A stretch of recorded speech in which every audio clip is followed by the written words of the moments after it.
Hello, beloveds. You are listening to Through the Dark Woods podcast, and I'm your host, Josiah Tamir Crossley. And this is episode number 5 of Rooted in Thriving, our Grief Tending for Collective Liberation podcast series. You may hear it in my voice today, but I am recovering from quite the intense flu virus. And so a little later than I wanted to be with getting this episode recorded, but it's been interesting being sick at a time when there's like so much going on in the world, and I've just had to like basically check out of, reading the news and all that kind of stuff this last week because I've just been like, barely functioning, but have definitely been tracking what's happening, the last few years, and the world is on fire right now. Secrets that have been buried for generations are coming into the light, and we're kind of collectively learning that our world has not actually been as it seemed. And I think a lot of people are really afraid and unsure of how to face the moment. I think there's a lot of collective inspiration and incredible stuff happening, but I also think that most people are still walking around carrying generations of unmetabolized pain and just wondering why everything kind of felt so heavy already, and now just feeling super overwhelmed. And so if you're someone who holds space for others and you know that there's a deeper kind of medicine needed right now, I think you're right, and you are also in the right place. So if you have felt the call to grief tending and grief ritual work but not known where to start, if you would love to build a thriving grief tending practice that sustains you deeply, serves your community, and supports collective liberation, you are also in the right place. Because I believe that community grief tending and ritual work is not just a critical way that we heal ourselves personally, but it's also the work that is at the heart of our collective liberation. And so in these final 3 episodes of this series, we're going to talk about what it takes to step into grief tending work as your soul calling. Because when you are clearly called, then it becomes just a matter of how. You may or may not have noticed that we're missing an episode from what was originally going to be an 8-part series, and this is definitely partly because I've been down this week with the flu and just really, really needed to take care of myself and rest, and just I know how important that is. As somebody who does this work, it's when we need to rest, we need to rest. And so that's part of it. But then also we've decided to offer a very potent live event next week. So we are preparing for that. And I decided to offer this because I was feeling into what kind of questions or hesitations those of you who are considering joining the Roots of Ritual training might have, and how could I best address what might be coming up for you. And so then I thought to myself, nothing could be better than offering you an experience of how we hold space here at Dark Woods of Grief, so you can actually just be in it and feel it for yourself. Because I think it can be intimidating to consider facilitating this work. And so I wanted to give you a taste of how you can use the flow and practices that I've developed over the last 8 years to create a really simple, powerful, and effective experience for people. So I'm super excited about this.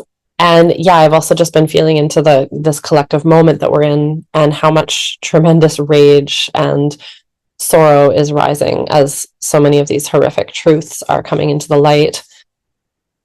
But I also know that as our known world seemingly falls apart, it is more vital than ever to remember that gratitude, joy, and celebration are what feeds life alongside our tears and sacred rage.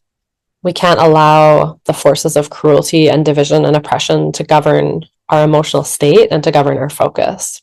So it's time for some deep magic. It's time for a community grief ritual. So on Tuesday, March 3rd at 4 p.m. Pacific time, 7 p.m. Eastern, we will gather for a live community grief and praise ritual online on Zoom to mourn what's dying in our world and to feed life with our full-hearted presence and celebration. So this ritual is open to everyone and will be modeled after the grief and praise sessions we regularly hold inside of our Dark Woods grief support community. And this structure, it's really beautiful and powerful. You do not need to feel celebratory to attend. You're welcome to bring your despair, your sorrow, your sacred rage, your anxiety, your heaviness. And the point is that we will be with it together. and it will alchemize into something else, because that is actually the nature of energy. It wants to transform, and given the right conditions, it will.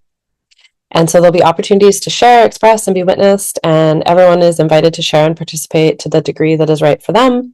All practices are invitational. This is a by donation event, and all proceeds will go to our scholarship fund to support us to be able to offer solidarity pricing for our programs and trainings. At the end of the ritual process, we'll share more about our Roots of Ritual Grief Tending Foundations training, and will be available to answer any questions you might have about the training. If you'd like to learn more about the training now, link is in the show notes of this episode, or you can go to darkwoodsofgrief.com/roots-of-ritual. So without further ado, let's dive into grief tending skills and structures, the theme of our episode today: how to offer work that holds its depth and power while living within colonial systems and structures that are falling. Okay, so I am stoked to take time on this podcast today to articulate the kind of nervous system, working with the nervous system understanding that is really the foundation underneath all of our practices, underneath everything that we do at Darkwoods of Grief. Because this is so important, right? There's many different like quote unquote healing practices out there in the world that are not nervous system informed, and that are not trauma informed, and that are not grief informed. And I think it's very important that we understand the nervous system, that we understand trauma, and that we understand grief, and complex grief particularly, which complex grief is when there is layers of trauma layered into the grief. And that's often the case. So that is what we're working with these days, because we are living in basically like a chronic traumatic field. Like there's just so much traumatic stuff happening constantly that we're being bombarded with. And so, yeah, so it's really important to understand, to have a trauma-informed and grief-informed, nervous system-informed practice when we're working with grief. And a really big part of that is understanding this concept of what we call in somatic therapy pendulation. So if you think about a pendulum and the way that a pendulum swings, right? So it's swinging back and forth between two sides, let's say left and right. And so this idea of pendulation is this necessary rhythm that needs to happen in order for trauma to actually unwind and heal in the nervous system. And as I said earlier, there's often trauma layered in with our grief. And so we want to move and kind of tend grief with the understanding and idea that it's likely that when someone's grieving, say, a particular thing, maybe a loss of their mother or their pet or their child or their home or their job, or whatever it is, when they're grieving that one particular thing, the process of grieving is most likely going to entail working with many layers in their nervous system other than that one particular thing. So there may be other stories, older stories, developmental trauma, all kinds of different things that will arise through the process of tending grief. And I think this is like a really foundational understanding in our work that we do at Darkwoods of Grief. And I think it's a very different understanding and approach than a lot of kind of conventional grief work. And the problem with like moving without this understanding is that, people end up in these grief support groups where it's like, okay, you're grieving, it's like a suicide grief support group, or a, parent loss, or whatever it is.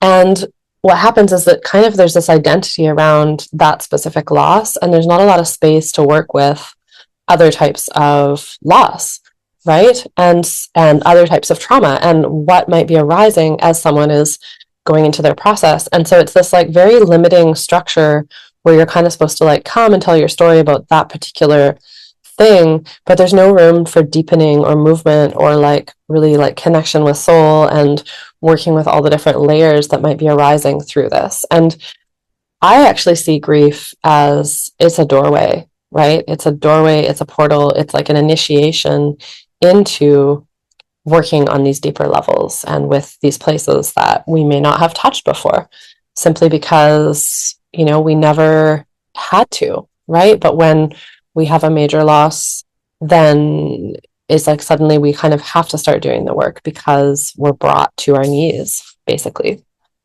right? So, okay. So that is a really important understanding, is just recognizing that there's going to be layers to it. And then with that understanding, to recognize that because of those layers, because some of those layers may have trauma elements in them, that when trauma starts to come up, the tendency can be to kind of get pulled into what we call the trauma vortex. And when you're in the trauma vortex, it's like being at the bottom of a whirlpool. And if you imagine like at the top of the whirlpool, there's quite a bit of space. It's moving not as fast. But when you get down deep into the bottom of the whirlpool, it's like everything's moving really quickly. You're kind of getting banged around like you're being banged around in a washing machine kind of thing. It's very painful. And in terms of healing, when we're in the bottom of the trauma vortex, that is not the place where healing happens. Okay? It's actually the place where like our nervous system is basically just like getting re-traumatized, and those pathways of the trauma are laying themselves even deeper, right? So we don't want to hang out down in the trauma vortex for very long, if at all. I mean, it's very normal to spend some time there when we're in a healing journey, because it's just like, whoops, there we are, but and this is why tending grief is such a skill, right? Because it's like we need to know how to guide people so that they can touch into these places, but so that they don't get sucked down and banged around and like re-traumatized in this place, right? Because we don't want that. Otherwise, we're not actually helping. And I think probably one of the biggest fears that people have when they start to approach their grief is that they're going to go into that place where it feels like you'll never come back from that place, right? And when the truth is, as my teacher Frances Weller says, if you don't go there, you won't ever come back, right? Because it's like, if we don't actually make space for our grief, we won't ever be able to reclaim our full capacity, our full joy, our full like depth of humanity, right? So we do need to be willing to go there, but we also need skills and structures and holding and support so we don't end up down in that trauma vortex and just like being banged around and bruised up and re-traumatized. Okay, so how do we not just kind of get sucked in and hang out down there, and how do we support our people to be able to come back to to either like up around the top edge, or even like just like away from the trauma vortex? And that is the process of pendulation, right? So we want to be able to like pendulate over, touch into the difficult stuff, but then we want to be able to come back over to what we call resource. So resourcing is the practice of bringing ourselves back to feeling okay. It can be just neutral, bringing ourselves back to neutral. It can also be like, feeling good, feeling really celebratory, feeling a lot of pleasure. So it could be that. It kind of depends where we're at in our nervous system, where we're at in our grief process. But even if it's just, bringing ourselves back to feeling okay, feeling neutral when we're struggling, or when we're, touching in or getting pulled down into that trauma vortex, being able to bring ourselves back. And it's how we return to a state of harmony and nervous system regulation when we're suffering, basically, right? So as humans, we are animals also, right? We're part of the animal kingdom, and our brains as animals, as mammals, are wired to focus on the negative, right? To focus on danger, to focus on, what might potentially be harmful to us, so that we can, it's a survival mechanism, right? So that we can avoid it. But the thing is, because our brains are wired that way, we have to actually actively work to bring ourselves back into a state of resource, right? It's not necessarily something that just happens naturally.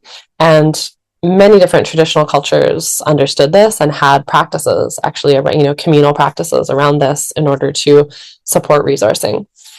For example, the Haudenosaunee have something called the Thanksgiving Address, and it's a process of going through many different elements of life and nature, and paying respect, paying gratitude, bringing gratitude into the mind, right? And this Thanksgiving address was something that they would use before any kind of collective meeting or gathering where decisions would be made, where difficult things would be talked about. They would first do this Thanksgiving address so that they would be bringing their minds and hearts together in a state of gratitude as one.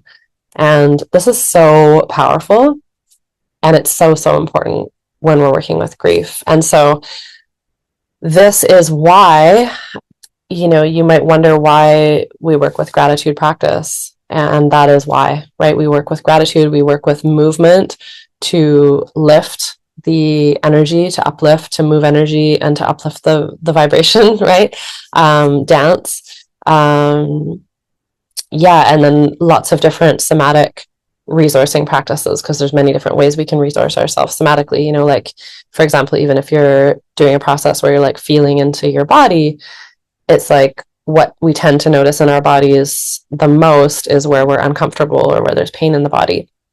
You can come into the body and acknowledge the discomfort, and then you can like intentionally look for somewhere in the body where there's a sense of like, oh, that place feels okay, right? Yeah, and then by like bringing our awareness and focus on a place in the body that feels okay, or maybe even good, right? But at the very least neutral, by bringing our awareness there, we're kind of pendulating our brain and our nervous system to take in the feedback that like, oh, something is okay, right? Something is maybe even like good, right? And this is such a powerful practice, because what happens is not only does this support the process of healing, but it also, what it does is like every time we do that, when we're like struggling or suffering, and then we're able to like resource ourselves or be supported to resource ourselves, right? It actually, it's almost like it creates a thread from the part of our brain that holds suffering to the part of our brain that holds resource. And then eventually, like thread by thread by thread, eventually that you have a rope, right? And we can start to pull, the bigger trauma pieces back over to resource, back over to, a sense of like, right, that is over, the trauma is over, and things are okay now. And then also it helps build resilience in the nervous system, because like every time we do that process of pendulation, we're building those neural pathways, and we're strengthening those neural pathways that help us go from suffering to resource, right?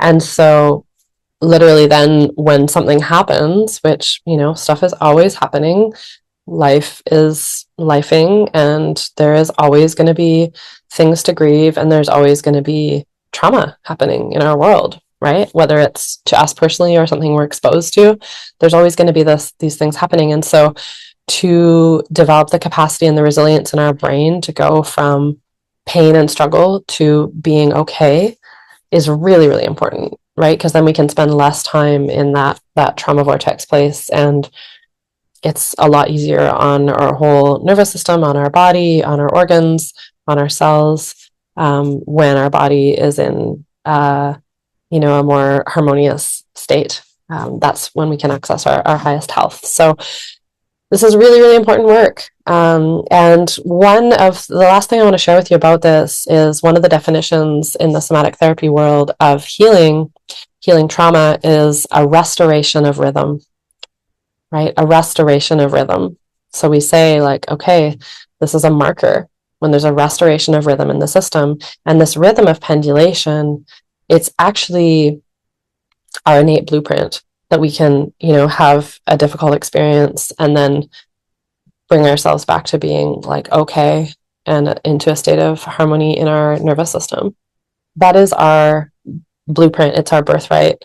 It's the healthiest way for our system to be, to have access to that rhythm, right? And to not just get stuck over in the like, everything is okay place either, but to be able to move and touch into, the painful stuff, right? That's also a sign of health, that we can have a full capacity to have an appropriate emotional response to whatever is happening in the moment.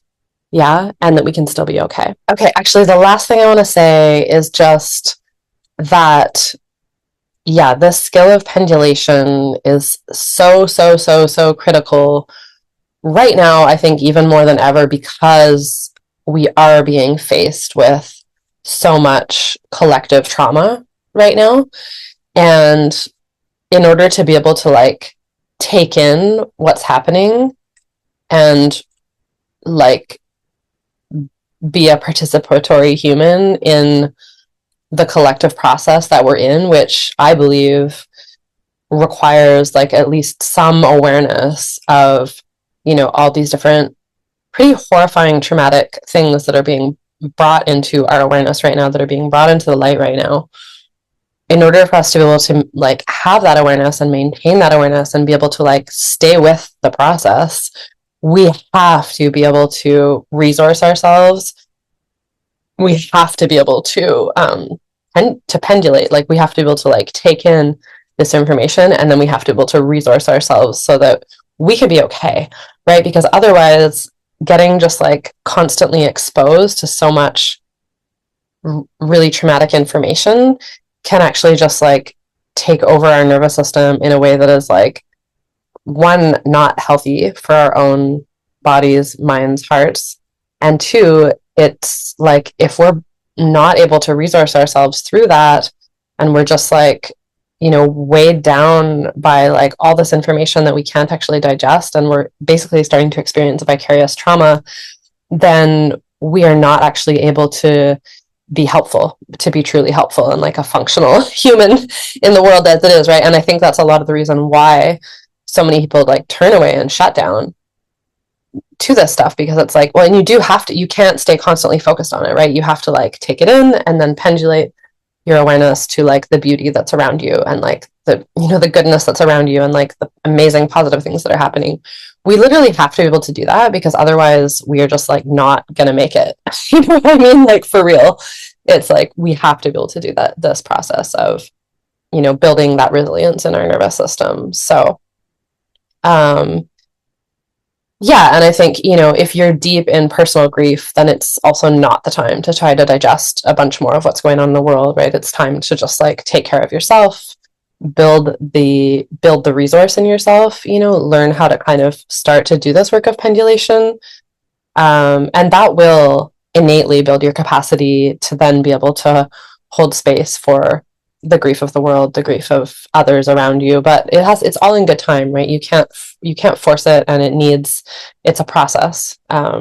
It's like building a muscle, you know, you don't go to the gym and like work out one time and then go try to like, I don't know, lift a car off a baby or something.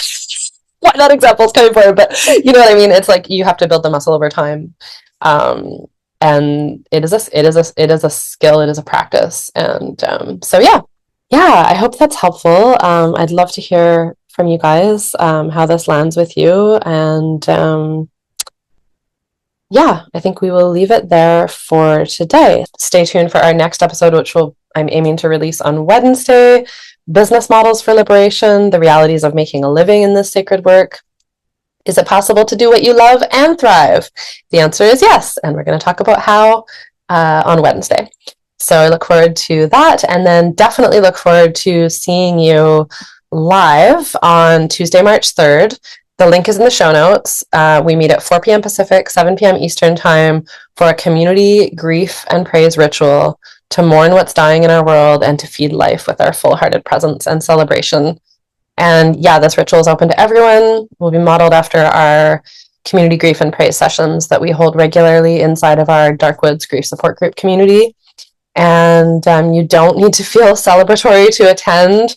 While we do intend to bring in some strong pendulation of both like working with the grief and bringing in the resourcing through celebration, you are more than welcome to bring your despair, your sorrow, your sacred rage, your anxiety, your heaviness. And the point is that we will be with it together, and it will alchemize into something else, because that is the nature of energy. It wants to transform, and given the right conditions, it will. And so, yeah, I look forward to seeing you there. Link is in the show notes. Link to the Roots of Ritual Grief Tending Foundations training is also in the show notes. reach out to us at info@darkwoodsofgrief.com if you have questions, and I will see you in our next episode. Okay, thank you so much.